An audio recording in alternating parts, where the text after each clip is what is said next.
একদিন একটি লোভী কুকুর একটি কসাই এর দোকান থেকে এক টুকরো মাংস চুরি করল। তা দেখে কসাই তার পিছনে তাড়া করল, কিন্তু কিছুদূর পর্যন্ত গিয়ে সে তার নিজের দোকানে ফিরে এল। এদিকে কুকুরটা ভীষণ ভয়ে ছুটতে লাগল প্রাণপণে। অনেকটা যাওয়ার পর সে পিছন ফিরে তাকিয়ে দেখল যে কসাইটা তার দিকে তাড়া করে আসছে কিনা। কাউকে আসতে না দেখে সে তার গতি কমিয়ে ধীরে সুস্থে হাঁটতে লাগল। কিছুক্ষণ পরে সে এসে পৌঁছল একটা ছোট্ট নদীর কাছে।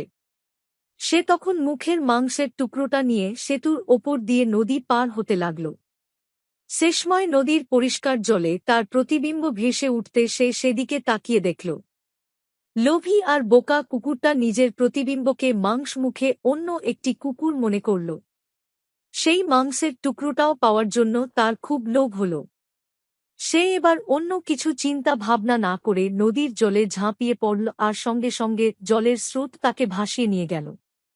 লোভী কুকুরটা মাংসের টুকরোটার সাথে সাথে তার মূল্যবান প্রাণটা ও হারাল।